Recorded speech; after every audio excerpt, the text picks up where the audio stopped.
Check, mic, check. Is this thing on? Okay, testing. I see waves appearing on my screen, so I assume it is turned on.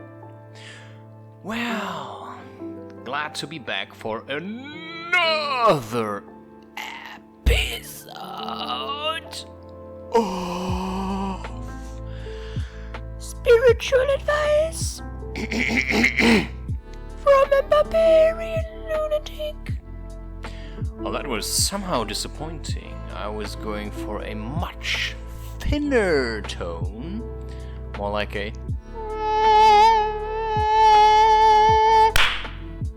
Well, there you go. Sometimes things that annoy you need to go out of your life. And if it's not a mosquito, it might be people.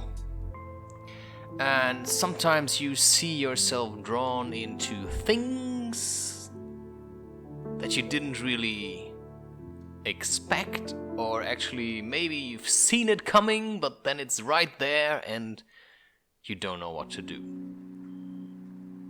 Well, then what to do if you don't know what to do?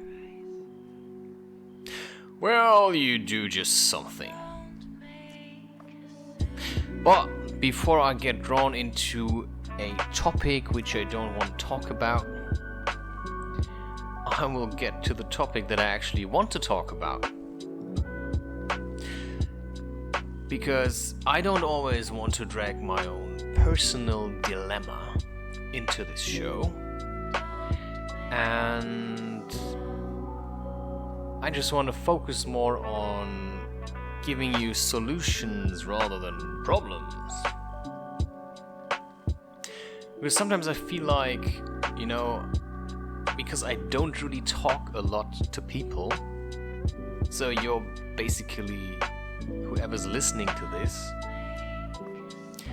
you are talking more to me than most people, or you're hearing me talk to you more than most people in my life. And it's the way I chose it to be. But there's also this conundrum, just like the word, and if it's not right in this context, then, well, that's just how it is. But I assume it is right. Dilemma. That if you don't talk a lot to people, you somehow feel like you still want to share stuff, Like sometimes you have a practice and, you're a routine and you're used to doing it. And then you think you let it go already, so it's something of the past, it will not come back to haunt you anymore. Well, until it does. And that's how I feel like with sharing stuff with people. On the one hand, I feel like I don't actually want to share anything anymore. But then I see myself still doing it. So maybe it's good to see that, you're still human. But on the other hand, maybe, I don't know. Maybe it's unnecessary. But sometimes the urge is there, and maybe your own personal drama is too heavy, so you just go for it. Yes. Why am I recording this episode? I actually was thinking that I was doing an episode on walking barefoot. And then suddenly I sit here and I don't know what to talk about. Well, that's a first. It's not like, you never skip talking and try to think of where you're gonna go. Or of looking up a word. Yeah, I could, pause when I wanted to look up a word. That's true. Maybe I just want to talk. Well, then get some friends. Well, that's the problem. That's exactly maybe what I can talk about in this episode. What are friends for? So, I think we're doing another bonus episode. And not the planned one. On the new series I'm working on. But that's something for the future, my lad. Yeah, friends. Well, there's something about friends that I don't really get anymore. You know, sometimes I feel like, you know, I have family, but I have family, you know? But it's like something you grow up with, and, you know, somehow they're just there, and if you're lucky and your family has your back, you know, you look out for each other, and it's like mostly pleasant. And then sometimes of course, that like family drama that any family has. And then there's friends. And you've got that friend zone. Well, there are some friends where I understand that I have them because they contribute to my life.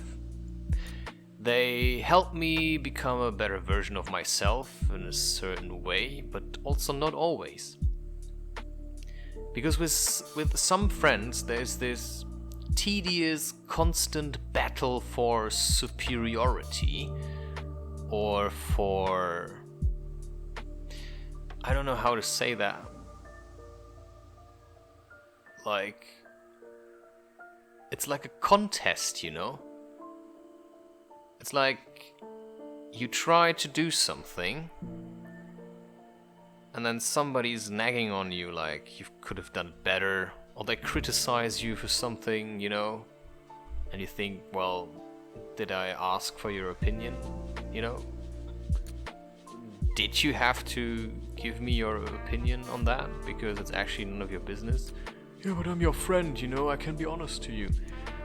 Or some friends that, you know, are always late. Like, I don't really see the point in that. Well, I have this one friend which I would consider a very, very good friend. And then he drops me that message. Yo, you know, you can, you know, send me a message and then we can catch up. You know, let me know when you have time. Well, I did let him know when I have time on like one of these instant messengers. And that's like 6 days ago. And do you know this feeling when somebody just doesn't respond? And the thing is, I only contacted him because he contacted me. And then he makes me wait. And I'm like, well, do I really need somebody like this in my life?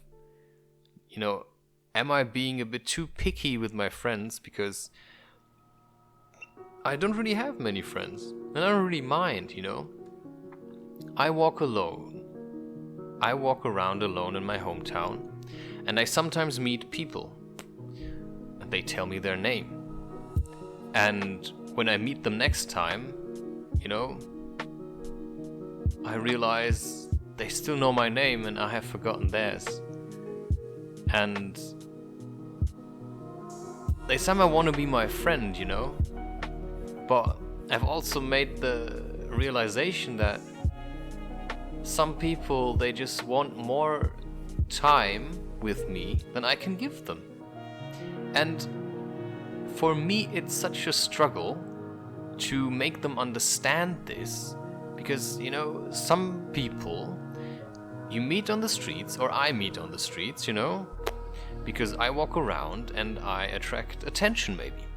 So I go slacklining, you know, I'm a very outgoing person. And then there was this one kid I met, I've talked about it already, but I don't know why. I'm just going to recap this. And I said I don't want to talk about my personal dilemma, but, you know, maybe you can learn something from it. You know, maybe I could call these bonus episodes something like Chris Therapy Session or Christopher's Therapy Unveiled, unraveling the mystery of Christopher's personal drama. Well, I could probably give you a daily episode then, but also not really. I don't have that much drama, actually. It's more like I realize I'm doing it. I see the behavior, and then I try to correct it. So I actually learned also from that. So, just to recap. Just to recap.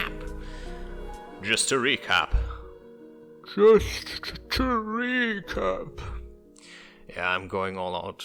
I'm going all out tonight, you know. No holding back this time, you know. Just going all out, full scale. Don't know where that's coming from. Maybe I ate too much sugar. I actually did. You know, I had a really, really, like, I don't know if I should call that healthy or still unhealthy, but it was like a dinner, you could say, because I had a lunch which was healthy. Well, probably something with lentils and potatoes and a lot of oil and garlic. It was nice. And then this evening I felt like, man, I have to eat pancakes. And of course I make them gluten-free, so it's not too bad. I used corn flour, and I used coconut flour, and I used chickpea flour, and I used a bit of bicarbonate of soda to make them fluffy. Or it was more like a bicarbonate of soda based baking powder, but not like the really chemical one, but more natural kind of type. A bit more expensive and better for the gut and the stomach and probably everything else. Then I put apples inside, and I used my filtered water, of course. And then I fried them in peanut oil, and then I put a decent amount of honey on top. And I ate 3 of them, and they were about 1 centimeter thick. And the last one I mixed also with tamarind, because it's supposed to clean your... I sometimes mix up pineal gland with something else, I think. Well, I think it's pineal gland, the one for your third eye. And tamarind is supposed to clean that. And it does. It makes you more clear in the head. But if you eat gluten, well, then you're kind of working against yourself. And also when you use fluoride in toothpaste, because that starts clogging up your pineal gland. So, no fluoride, no gluten, better life. And some tamarind. Rather get the paste, like not the one with the seeds. The one with the seeds is awful. Just get the paste. You can mix it with honey or something, or with tahini and honey, even better. Or you can put it in your curry. You can put it in anything. Anyway, I ate that, so would you say that now was healthy or not? Well, I can't say, but it was delicious. And it was what I needed, maybe for exactly this episode, you know, to just sit here, to just talk. And just have like a loose conversation with my imaginary audience. Well, where was I going at? Oh yeah. So, many weeks. Didn't want to say moons again. Kind of repetitive. Many moons back. Many moons! Well, now I've said it twice, but I changed the voice, so it's still alright, I believe. Yes. Some time ago, you know, I started to attract a young citizen of my hometown. And he was 17. And his hair was blonde. Which doesn't really matter. But how did I attract him? Well, like I said, I worked a lot with my fears. I'm quite an outgoing person, you know. I'm quite friendly. And I'm also quite active. So I'm quite, you know... Sounds a bit weird maybe, but you know, I'm intelligent. I have to admit that to myself. I'm quite knowledgeable. and I'm very skilled in life because I have a lot of experience to draw from, hence the podcast and the book. Oh, by the way, I wrote a book. What? Oh no, you haven't heard yet? Yeah, I wrote a book, but it's in German, I'm sorry. It's called Das Buch der Angst. You can find it on my website, christopher-reusch.com. And also, you can subscribe to this channel and follow me, so I see it in my analytics. And then I can say, oh, well, there's one person more following me. And I feel really good about myself, and I can brush dust off my shoulders, and I can like straighten my sleeves and stuff, and I can say to myself, whoa, hey, how many followers have you got? Well, I've got 3. And then I say like, whoa, that's awesome. I've got 1 more than yesterday. Well, how about that? Well, I kind of like silly episodes. Do you like silly episodes? I don't like silly episodes. Well, that's too bad.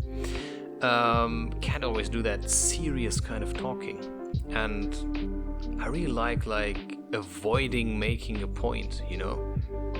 I don't know if it drives people mad or if it makes them kind of happy, you know, if they even realize that I'm avoiding to make a point, you know? I can stretch out this episode for probably 5 hours, but, you know, I don't know if that's really necessary, because I can just go on like talking, but at one point I probably need more sugar. Yeah. Well, I still have enough dough for at least 2 small or 1 bigger sized pancake. But I don't think I want to go that way. So what was the point? The point was, my lad, I was paving the street. No, I wasn't paving the street. Well, imagine the scenario. You are me, and you're very nice and forthcoming and outgoing. And then people just see you, you know, because for weeks and months I was only walking barefoot. You know, I had long hair and a beard. And sometimes I was wearing dungarees, and then I would go barefoot with long hair and a beard on my, like, non-electric scooter, and just, like, drive like nuts with a smile on my face through the city. You know, it's like something that draws a lot of attention. You know, some people, I don't know, just draw a lot of attention, and I seem to be one of them. And I don't really know why, because in a way, you know, I'm just being myself, but in a way that just draws attention, because maybe a lot of people are not themselves. So, you draw a lot of attention. And I'm friendly, so I believe some people want to be my friend. But because of my kind of stern and sometimes, you know, I have learned to be more serious, you know? Because I realized when I'm too friendly, there's too many people taking my time. So I just learned to shut down a bit, you know? You know, I can still smile to people, but I won't say hello. So I'm just smiling at them friendly, because I don't want to say hello. So I don't want to make it too easy for people to approach me. Maybe I want to feel a bit like mysterious. Because when you seem mysterious, you probably are mysterious.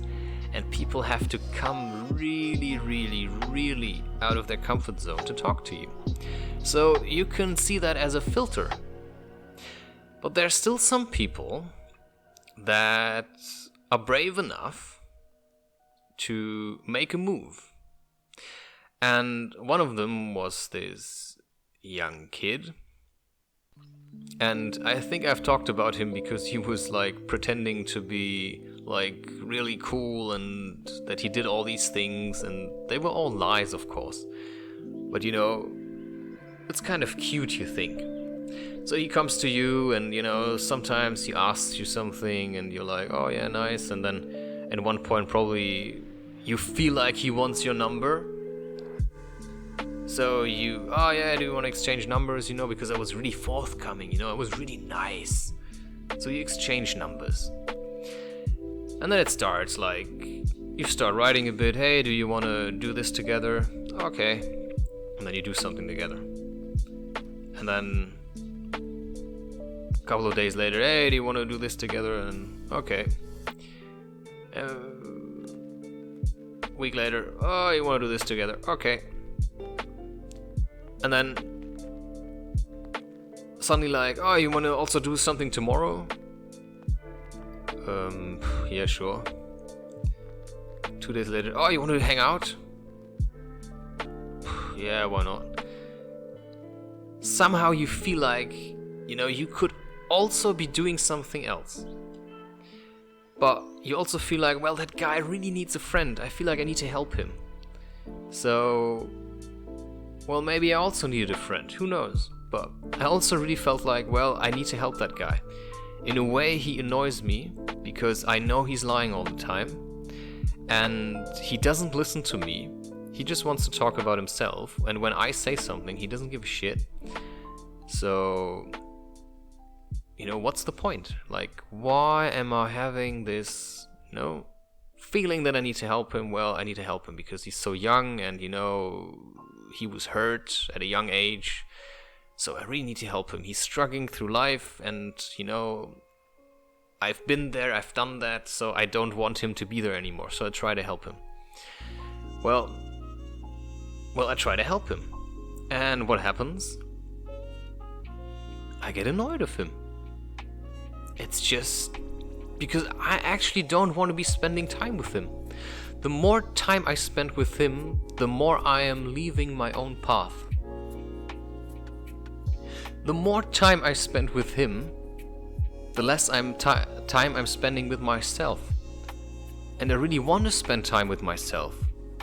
Because I need to spend time with myself in order to be creative. If I don't spend time with myself, then I can't be creative. Because for me it takes a lot of time to be creative.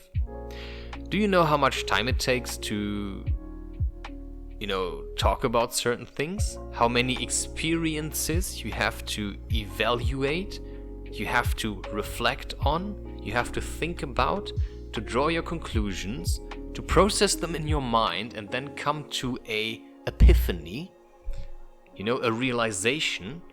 Do you know how much time that takes? I can't go around playing with people anymore. That is how it is. And I don't say that because I want to feel, you know, like I want you to feel sorry for me. I'm saying that because I'm trying to tell you that when you want to do something in your life, you need a great deal of focus. If you want to be creative, if you want to create something for yourself, you need a great deal of focus. And I've realized that I cannot hang around with everyone anymore.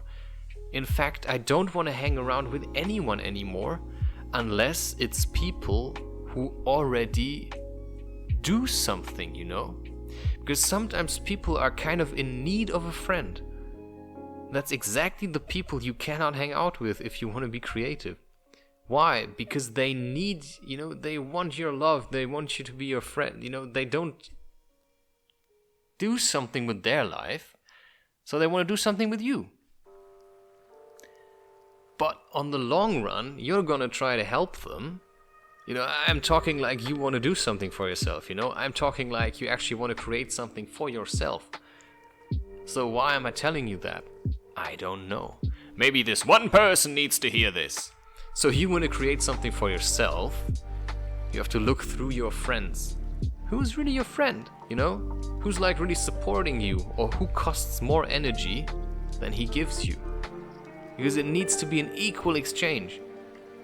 And if somebody's really needy, you know, like really needy for energy, for love, for your time, well,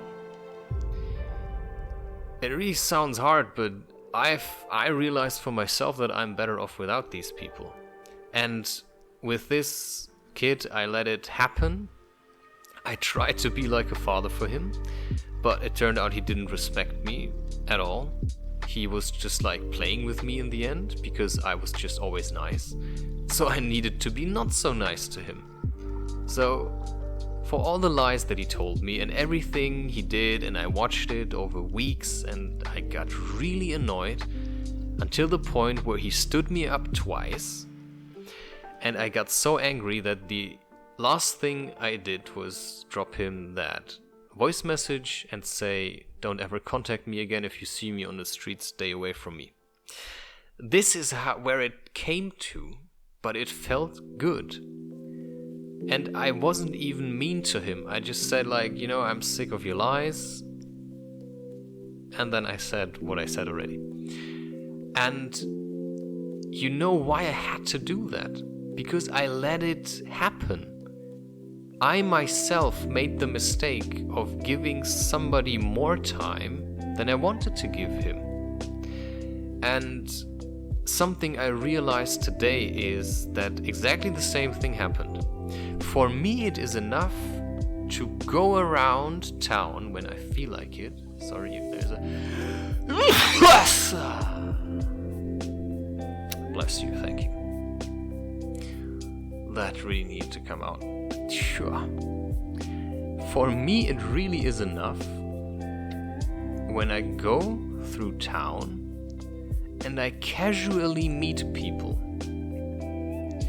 But then something happens, I draw attention because I'm still friendly, and there's just some people, when you're a guy or a woman, and somebody wants to flirt with you. There's some people who try flirting with you, and you can kind of swat them away like a mosquito, they will just go. There's some mosquitoes, they will go, and then there's mosquitoes that always come back, And I don't want to talk about everyone I meet on the streets as annoying like a mosquito, that's not really fair, but I just want to tell you that some people are just more persistent than others, Like, that's it. That's basically the guy that will get your number because he knows how to, get your number. So what happened now, I met somebody and he saw me slacklining and helped him a bit on the slackline, so he made his experiences. If you're hearing this, don't take it like personal. I'm just evaluating what I've realized. And it's not even mean, because I was honest, so still weird to talk about it. But anyway, I met him once, and then I met him a second time, and the third time I met him, I still couldn't remember his name, but he still could remember my name. And then I asked him again, and then I could remember his name. So I tried to really remember it because I didn't want to be embarrassed, because he kept coming back to me. And the third time I met him, I was a freshly baked author of my first book, and I told him. And I could see from his response that he wasn't really interested in it. I believe a very, very, very good friend, somebody who really wants to be my friend, who's actually interested in me. It's not about that I want to brag about that I wrote a book, but it's just something exciting that happened in my life. And I told him about it, and he said, "Oh yeah, I must check that out." So you already know he didn't do that. If somebody really is interested in you as a person, they will ask you, "Oh, what is it about?" Like when I told my family, they asked me, how long is it? All these kind of questions. How long did it take you to write it? What's kind of in there? So you can, share your enthusiasm, because it's something big in your life that happened, something special. And of course that person doesn't know me, but if somebody tells you and you're interested in them, "Hey, I wrote a book," well, they should somehow show interest, because it's something I created. I basically gave birth to a book, It came out of me. Well, wherever it came from, but it came through me into this world. I have created it. And he just didn't matter to him. And today then was the final straw. I went out to record some footage. Oh yes, I won't tell you for what that is. But something's on the way. And coincidence, or the universe was testing me as I would like to see it, or God was testing me like, have you learned your lesson, young warrior? So I walk down that street, and 3 people are coming up, and 1 person is going down, which was me, and I changed sides so I wouldn't have to go past them. And then somebody's like, oh, Christopher. And I check, and, it's that guy. And I go to him, and we talk, and then he's like, oh, you want to exchange numbers? And he didn't have his phone with me, so I actually didn't want to exchange numbers. But I was just too perplexed to say anything, it's like, yeah, alright, that kind of giving in, like shrugging, it's like, well, alright. And so he didn't have his phone, so he gave me his number. And my feeling said, because I cancelled my contract, so I'm on prepaid now, and I don't want to waste my money sending stupid text messages or calling people. So rather save it for something important. So I asked him, do you want to give me your email address also? Because I already had a feeling that I wouldn't call him. I knew I wouldn't call him. So I wanted his email address because I thought maybe I can just send him an email. It's more like distanced, So he gave me his email address. And then he said, well, call me. And, I was honest at that point, and I said, I will not call you, probably, Or I didn't say that. I said, don't take it for granted, Don't take it for granted. So, I'm quite busy. But I think sometimes people that see me, they think I have nothing to do. Because something he also said was, or maybe they have nothing to do and then they think I also have nothing to do. I don't know. So I often have it that people think I can spare time for them because I have nothing to do. Which is just not true. I have so much stuff to do. I don't sometimes even know what to do because there are too many options. So I really need to think what to do because there's just too much stuff to do. And I really need to organize myself because there are so many ideas that I have. And I just need to focus on one thing to do it. And I can't waste time with people who think I have nothing to do. Because then if you tell somebody, he asked, we went to the park and we thought you were slacklining there. And I said, yeah, I was there earlier. And then he said something like, and then you went to the couch or something. And no, I didn't. I actually was doing something, like for myself. I was being creative. And even when I slackline, I don't just go slacklining. I'm just constantly reflecting, it's constantly working on myself. When I watch a movie, sometimes I'm just watching a movie, but I'm still looking for hidden things I can, use for my creative work, my podcast, or collecting epiphanies or realizations, So there are rarely times when I'm not busy in myself. So from the outside it looks like I'm just slacklining, but I'm not. I'm deeply focused on something to do. And yes, when I slackline, I'm mostly focused on slacklining. That is very true, but I've also trained hard for that I can maintain that focus and not think too much about stuff. But yeah, so I got his number. I told him I would probably not call him, and then I went home. But I felt like I wasn't completely honest, and it felt like something was bothering me, because I wasn't completely honest, and that's just the truth. If I would have been honest, I would have told him, you know, I actually like it if we just meet casually, you know? I like it if we meet by coincidence, because I do not have time to make appointments with you. I also don't want to hang out with you. I want this relationship, whatever this is, to be casual. This is me being honest. Well, I wasn't honest, so I gave him the hope that I would contact him, which I didn't want to do. And that's a fact. Not because he's an awful person or, you know, I don't like him. Just because I'm busy. You know, I have something to do.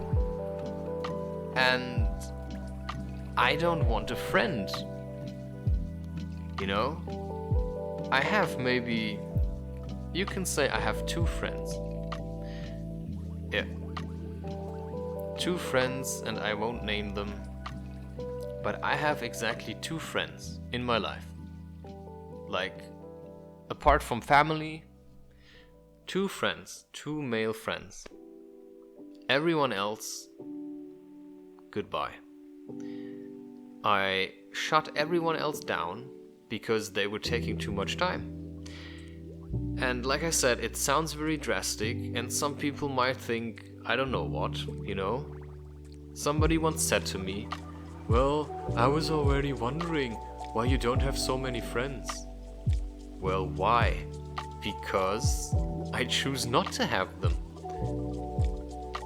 Like, most people have a lot of friends. A lot of friends. You know? Oh, I have 20 friends. And then they can meet up with groups of 10 people and it's like, oh, party. You know, like casually talking about, I don't know, the weather or something. I don't do that. The only friends I have, I can like seriously talk to them about stuff. I don't do small talk with friends. I don't want to do small talk with friends. You know, I do small talk with people I meet on the street casually.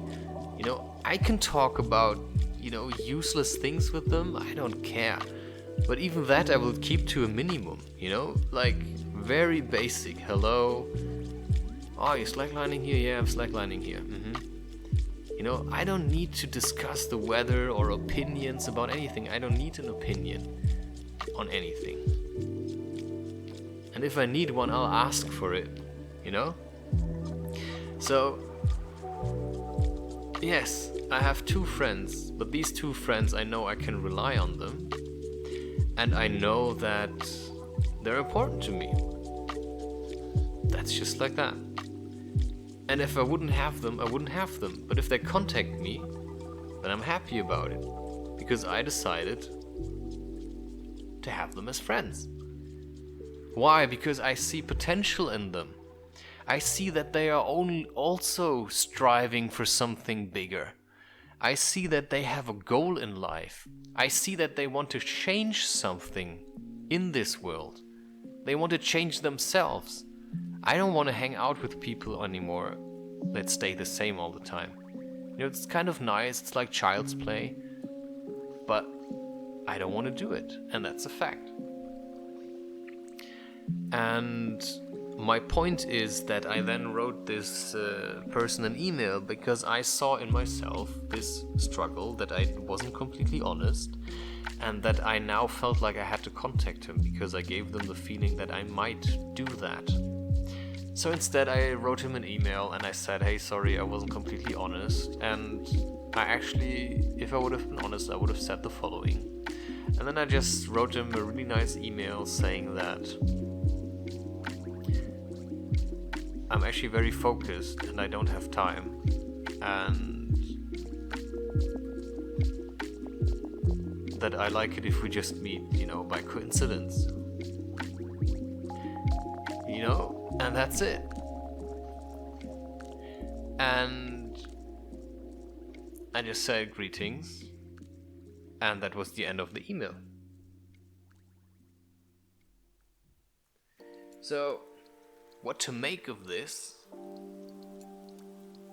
You are the creator of your own universe. It is up to you to decide who you invite in your life. You are in no way obligated to anyone. If you feel like you had a friend for the last 10 years and you feel like he's holding you back, it is your right to end that friendship. In no way did you enter a kind of contract or a bargain where you need to be friends with somebody for the rest of your life. Of course, it might feel weird to do something like this. And again, I don't want to encourage people, but I believe that if you want to change your life, at one point you need to let go of some people. If you want to change yourself, some people will have trouble with you changing. And then they will give you a lot of trouble because they still want a lot of your time. And they're gonna talk to you about, how it is so hard for them, that you are changing, and, you need to understand this, and it's all so weird, and do you want to invest all of this energy? Well, it's important. If it's important to you, go ahead and do that. Well, I decided that I don't want to do that. If I feel like friendship is like struggling against one another, then I just know where to go. Somewhere else. And yeah, all this kind of knowledge and